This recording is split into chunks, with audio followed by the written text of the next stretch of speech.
Estamos iniciando mais um programa Diversidade, uma parceria entre o Conselho Regional de Psicologia de São Paulo e a TV PUC de São Paulo. Hoje, o nosso tema dá continuidade à série de programas sobre políticas públicas e psicologia. Nosso tema hoje é trabalho e as cooperativas de geração de renda. O cooperativismo vem se apresentando como uma saída para o desemprego. São diversas as formas de cooperativismo que se apresentam. Hoje, no Ministério do Trabalho, foi criada uma Secretaria Nacional de Economia Solidária, que será coordenada pelo economista Paul Singer. A economia solidária vai se apresentando assim como uma alternativa de geração de renda e sobrevivência digna. No entanto, muitas são as questões que precisam ser debatidas. E é isso que nós vamos fazer aqui hoje, contando com a presença de Fábio Sanches, sociólogo do Núcleo de Economia Solidária NESOL da USP e da Incubadora de Cooperativas da USP. E Odair Furtado, atual presidente do Conselho Federal de Psicologia, coordenador do Núcleo da Unitrabalho da PUC de São Paulo e um dos idealizadores da Incubadora Tecnológica e Cooperativas Populares. Para começar o nosso debate, nós vamos assistir a um vídeo que coloca a questão. Vamos lá. Maria de Fátima amargou 2 longos anos engrossando a fila de desempregados. A gente se sente lá embaixo, né? Porque quem já costuma trabalhar, né, e ficar assim, é muito difícil pra gente. Agora ela faz parte desta padaria, uma cooperativa que divide com outras 20 companheiras. E essa cooperativa nós vamos vencer. Assim como Maria de Fátima, é cada vez maior o número de pessoas que se beneficiam deste tipo de organização. A cooperativa é um grupo de trabalhadores que se associam para montar um negócio em que todos são responsáveis, donos, trabalham em comum, fazem todas as coisas. É uma nova forma de estabelecer relações de trabalho, relações que são relações igualitárias, não hierarquizadas. Na mesma padaria, Maria José deu adeus à angústia de 9 anos sem trabalho. Maria José, o que é isso que você está fazendo? É broinha. O que mais que vocês fazem? Nós fazemos pão de cebola, pão de cenoura, pão doce, pão de peixe. Nós já chegamos fazendo até pão de alho, né? Pão de batata, né? O pessoal gosta? O pessoal adora, né? Estão tomando conhecimento, né? Nem como só aqui na incubadora, como lá fora o pessoal compra, né? E eu creio que essa rede desse pão, ela vai crescer. A padaria é uma das cooperativas que nascem e crescem nesta incubadora da Universidade de São Paulo. Ivani, que é coordenadora desta outra cooperativa de serviços gerais, ficou desempregada por 2 anos. Hoje ela faz as planilhas, organiza os cooperados e já tem planos para o futuro. Todo mundo batalha, né, para isso, para crescer, porque a cooperativa antes não tinha nada, hoje ela já tem um computador, já tem algum equipamento para jardinagem. Sentia assim, sei lá, triste, porque chegava em casa, a família falou, pô, não quer trabalhar, por causa da idade e tal, que negócio todo, né? Então eu pegava e ficava triste, né? De maneira geral, é inegável que a gente percebe um grande crescimento assim, das pessoas, em diversos aspectos, assim. As pessoas voltam a estudar, as pessoas passam a questionar as relações delas entre si, no trabalho, na família. A gente precisa que eles montem os empreendimentos, façam parte de redes, de trocas solidárias e participem da construção de uma economia alternativa, assim, paralela, que ganhe força e possa impor os seus valores no mundo contemporâneo. A iniciativa de criação de uma cooperativa pode vir do poder público ou da própria comunidade. A legislação a reconhece como forma jurídica, desde que tenha, no mínimo, 20 cooperados e seja registrada como tal. Mas, apesar de ser uma alternativa para quem está sem trabalho, não pode ser considerada como a solução para a crise do emprego. O que é a cooperativa nesse sentido? Por que ela oferece um espaço de trabalho que as empresas, de modo geral, não estão oferecendo? Porque não se trata de emprego, se trata de trabalho. Se trata de trabalho e renda, entende? Os cooperados não são empregados, eles são trabalhadores. É um tipo de renascimento do trabalhador enquanto um ser autônomo, livre, não é capaz de ter iniciativa. É interessante que o vídeo nos mostra com muita força como os trabalhadores se sentem sofridos, né? Como as pessoas se sentem sofridas quando elas estão sem trabalho, sem emprego. Isso fica muito claro em todos os depoimentos. Mas vamos lá. As cooperativas aparecem na mídia como uma solução para o desemprego. Na matéria que a gente assistiu, a própria professora Silvia Lezer nos diz que não é exatamente uma solução para o desemprego. Vamos falar um pouco dessa polêmica. É uma polêmica, são opiniões diferentes ou apenas uma questão de conceito? Eu acho que é uma questão de conceito e uma questão de... quer dizer, é uma polêmica também que envolve, eu acho que na última eleição você pegava vários candidatos de vários leques falavam do cooperativismo como solução. Daí você tem que... Na verdade, solução para o desemprego é a economia crescer. Se você não cresce, não gera novos postos de trabalho, você não... enfim, não anda o consumo, a produção e não gera nem trabalho, nem emprego. Agora, a cooperativa é uma forma alternativa de geração de trabalho. E você tem que daí distinguir que tipo de cooperativa você está falando. Na verdade, o movimento cooperativista surge há 200 anos, mas no Brasil você tem hoje existindo 3 formas de pessoas, de agentes que chamam de cooperativa coisas diferentes. Você tem as coopergatos, que são, enfim, gatos que montam uma forma jurídica de cooperativa para precarizar trabalho, para pegar faxineiros empregados de uma fábrica, despede todos e os contrata na forma de cooperados para não pagar nenhum direito trabalhista para esses faxineiros. Você tem o cooperativismo oficial, que são as grandes cooperativas agrícolas, que não necessariamente são cooperativas autogestionárias, muitas vezes a administração dessas cooperativas são profissionalizadas, são administradores contratados que mandam em cooperados, que são a base. Esse tem um movimento que vem crescendo nos últimos 20 anos, que é a economia solidária, que é, na verdade, e a cooperativa é uma das formas de manifestação da economia solidária, que são formas democráticas, solidárias, participativas de organizar o mundo do trabalho.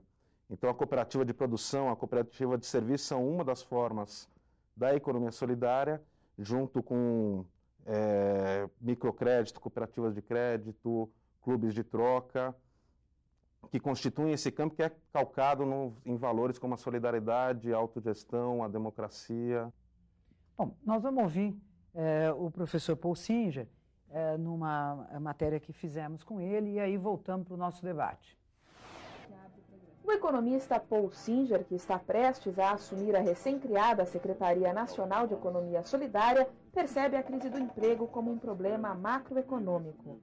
Se as políticas monetária e fiscal fizerem a economia crescer, digamos, mais de 5% ao ano, é bem possível que ao longo dos anos esse desemprego vá ficando mais curto e menor. Essas políticas públicas que eu estou referindo, a política monetária e a política fiscal, são exatamente o contrário do que deviam ser, e por isso está aumentando o desemprego e a exclusão social no Brasil. Ou seja, são políticas de juros altos, de contenção do crédito e de forte corte da despesa pública. Essas coisas em conjunto não deixam a economia crescer e praticamente há 20 anos a economia brasileira não está crescendo. E como solução para a geração de trabalho, Paul Singer lembra ainda de uma outra alternativa.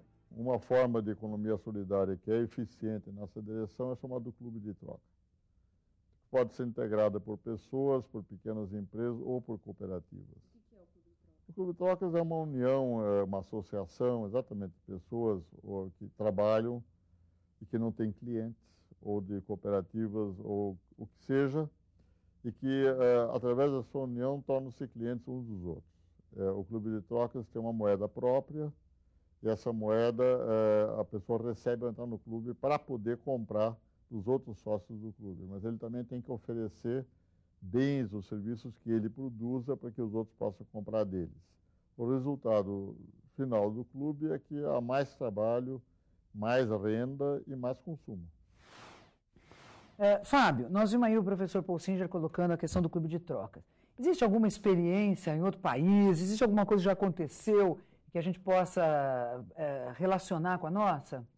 O clube de troca você tem aqui em São Paulo, incipiente, mas uma experiência que cresceu muito foi que já tem desde o início da década de 90 na Argentina, mas que com a crise econômica que atingiu a Argentina, eles cresceram muito como dentro dos setores desempregados, sem ocupação da Argentina, teve um boom enorme, circulou uma quantidade de dinheiro enorme, teve reflexo no PIB argentino, segundo alguns dizem, ele não baixou tanto por causa da existência dos clubes de troca. Odair, quando o Fábio fala dessa questão da necessidade das políticas públicas, da definição, né, há outras medidas que precisam ser tomadas paralelo a isso, nós estamos discutindo que essa questão do cooperativismo não seria a solução para todos os nossos problemas. É isso. Para solucionarmos o nosso grande índice de desemprego, nós teríamos que ter outras medidas.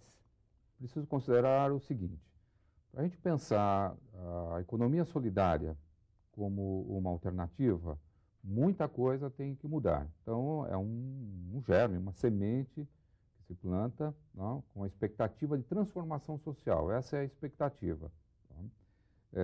Entretanto, a política pública ela é imediata. O problema do desemprego é imediato.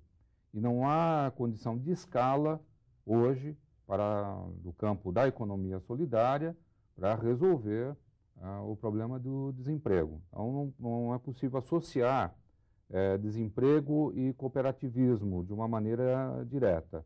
Então, nesse sentido, é necessário que há uma política e há uma expectativa de uma política do governo Lula que venha a solucionar a crise de desemprego.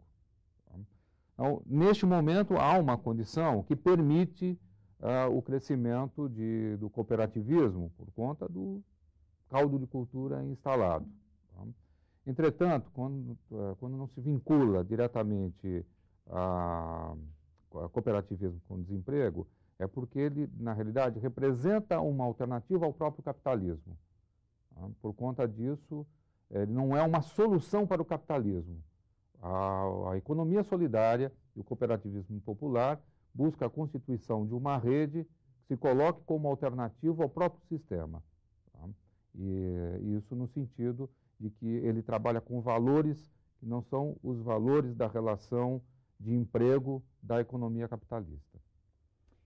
Então, a partir dessa questão, queria aí ouvir os dois. Se fala bastante aí na matéria que nós vimos, essa questão de novas formas de relação de trabalho que a economia solidária e o cooperativismo podem trazer, né? Essa dignidade, autonomia do trabalhador, esse resgate.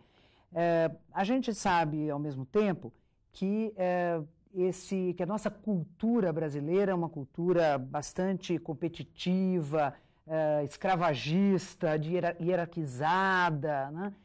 Sabe com quem você está falando, né? A gente tem muito isso, muito forte na nossa cultura. Como é que é possível a gente instalar essa nova cultura? O cooperativismo pode ser suficiente para instalar essa nova cultura de relações mais iguais, mais cooperativas, menos hierarquizadas na nossa sociedade? Ou, ao contrário, esta cultura hierarquizada vai impedir o cooperativismo de se instalar da forma mais adequada? Acho isso bastante complicado de compreender. Queria ouvir os dois. Eu pegaria até um gancho com a fala anterior do Odair, que a economia solidária, não com esse nome, mas ela surge no século XVIII, junto com a Revolução Industrial, junto com extrema exclusão dos trabalhadores naquela época, que começa a se organizar, por um lado, em sindicatos para conquistar direitos, e, por outro, parte desses trabalhadores começa a se organizar em formas coletivas, cooperativas de empreendimento. Na época, a economia solidária era chamada de socialismo utópico, então já se colocava uma ideia de transformação, de um outro mundo, um pós-capitalismo, né? Na cooperativa, o que a economia solidária coloca um pouco nesse movimento depois de 200 anos, colocar a economia solidária, é que essa transformação não se dá pela conquista do poder do Estado, mas se dá mudando a forma de sociabilidade das pessoas, a forma de relação. E é um aprendizado, acho que não só no Brasil, que tem essa cultura escravagista, mas a cultura do capitalismo é uma cultura pautada pela competição, pelo individualismo, dos vencedores e perdedores, por um lado.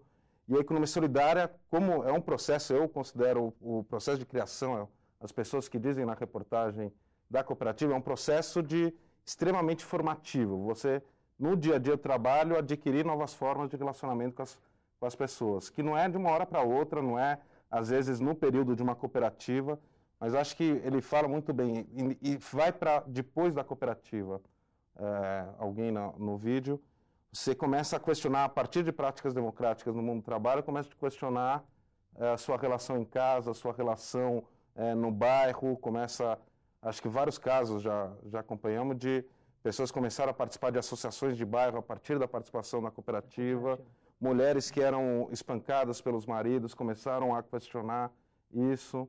Então você começa a criar um processo formativo de transformação desses valores através de outros, que acho que qualquer empreendimento coletivo, solidário, pautado por esses valores, coloca. O que nos leva a essa cooperativa é o desemprego, a situação de muitos anos. As pessoas, pelo menos, que falam na matéria, todas têm uma situação... Diferentes casos. Acho que no ambiente urbano, e as cooperativas populares surgem principalmente em áreas excluídas, urbanas, é a geração de renda. As pessoas que estão há muito tempo sem emprego, e daí a gente estava conversando antes de fazer a distinção entre emprego e trabalho, né? Emprego é uma forma de relação trabalho pautada no empregador, que detém os meios de produção, e um empregado que detém só a mão de obra e que vende a mão de obra para o outro. Então, é um tipo de trabalho. Quando a gente fala de geração de trabalho e renda, e não de emprego e renda, que você tem outras maneiras de se trabalhar. Tem a relação patrão-empregado e tem a relação associativa, que é a relação numa cooperativa. Tem a agricultura familiar, que também não é a relação de trabalho, os empreendimentos familiares. Então, trabalho tem diversos. Emprego é uma das formas de relação. Agora, só para completar a fala, você tinha falado nessas cooperativas populares, geralmente é a geração de renda que pauta. Agora, eu conheço grupos rurais, por exemplo, que formam cooperativas, como o caso dos remanescentes de Quilombo no Vale do Ribeira, porque eles associam a cooperativa com práticas tradicionais de cultivo. Então, mais do que gerar renda, a cooperativa tem um valor enquanto uma prática coletiva de se trabalhar. E aí, Odair, e a cultura? Isso que parece ser difícil, quase impossível, que essa possibilidade de organização popular, é algo que a gente já viu acontecer nesse país. O movimento da saúde, por exemplo, e a constituição do SUS, tá? Num primeiro momento também parecia impossível. E, no entanto, a população organizada se envolveu com isso e passa a discutir saúde e termos técnicos de saúde, tá? Com os próprios técnicos, com médicos, com psicólogos, né? Tem um poder de reivindicação que ajudou a instalar o SUS. Então, com as cooperativas, vai acontecer a mesma coisa. Tá? Aos poucos e com incentivo, então, a população, e particularmente aqueles que se encontram nessa circunstância mencionada pelo Fábio, vai poder se apropriar, né, destas condições. Agora, no momento, o que nós vemos é um trabalho feito com uma certa dificuldade. O pioneirismo sempre implica em se romper barreiras. Tá? E para se sair desta condição, que é a condição da relação patrão-empregado, a condição de emprego, ela não é muito fácil.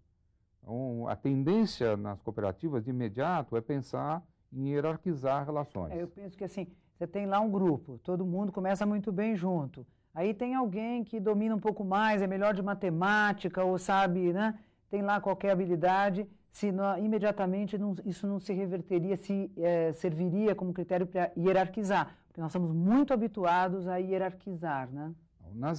Estas empresas de médio porte, que faliram, tiveram problemas graves, não pagaram salários e que foram assumidas pelos próprios trabalhadores, viveram circunstâncias parecidas.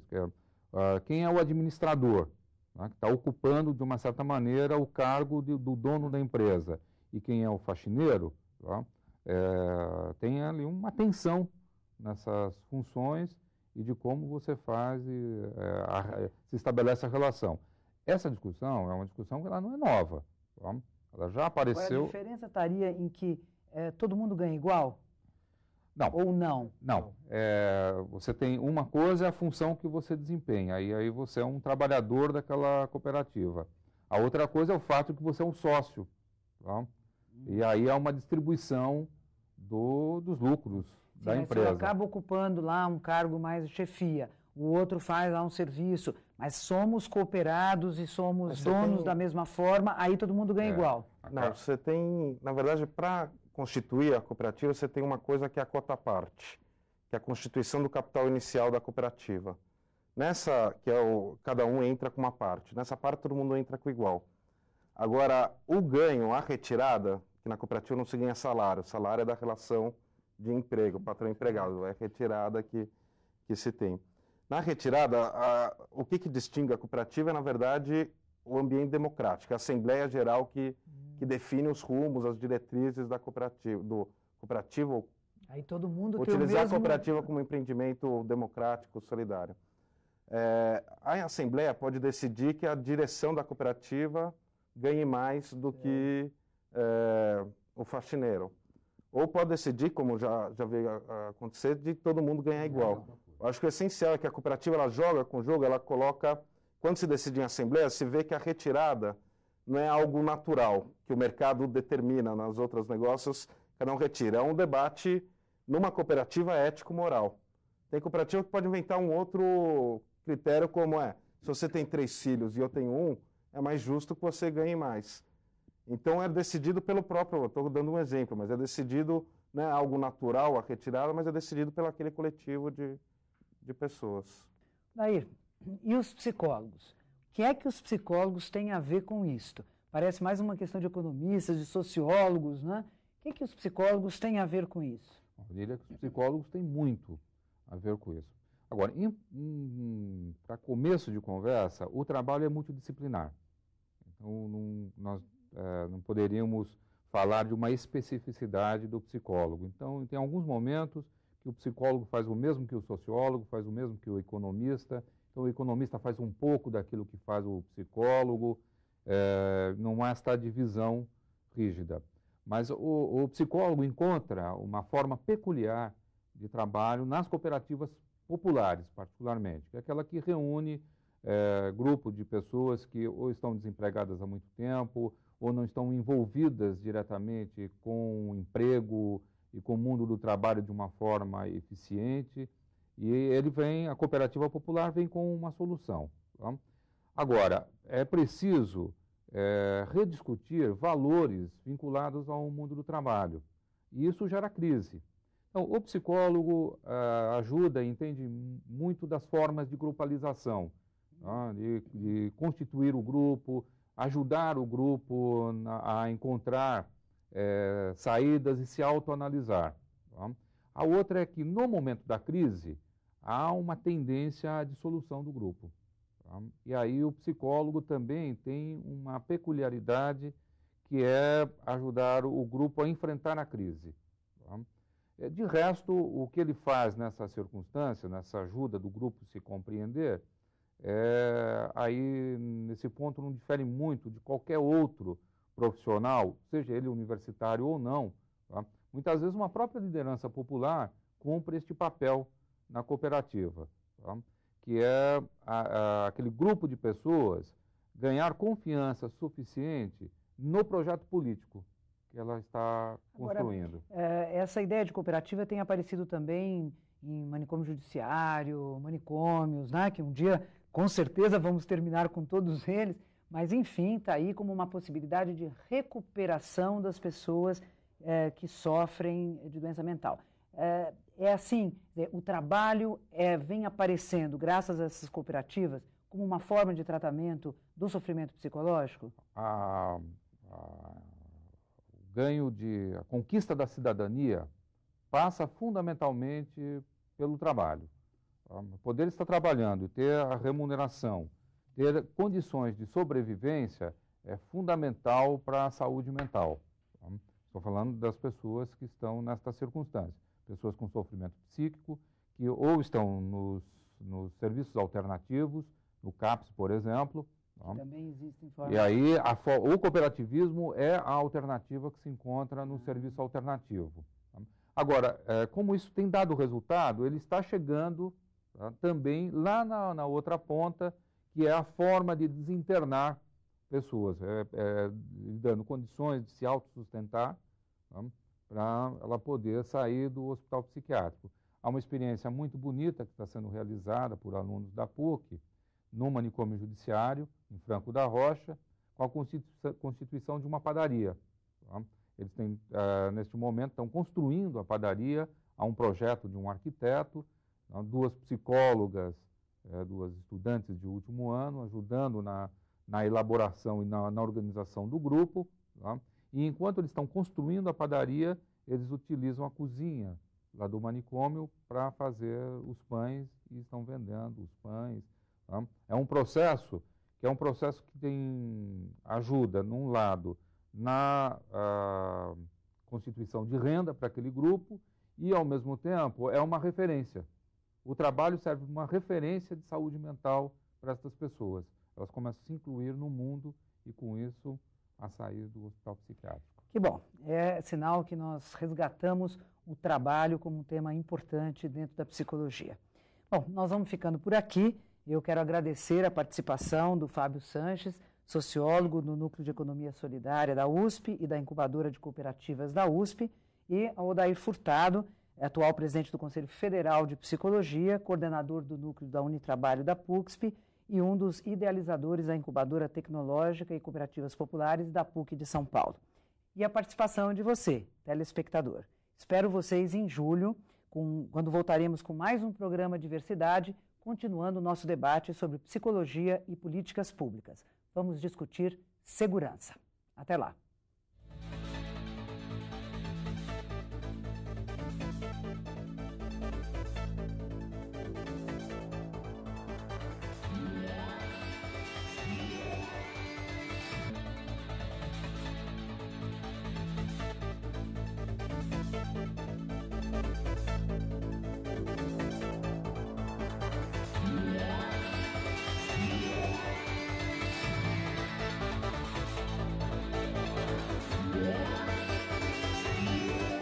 Diversidade, uma realização do Conselho Regional de Psicologia de São Paulo e TV PUC São Paulo.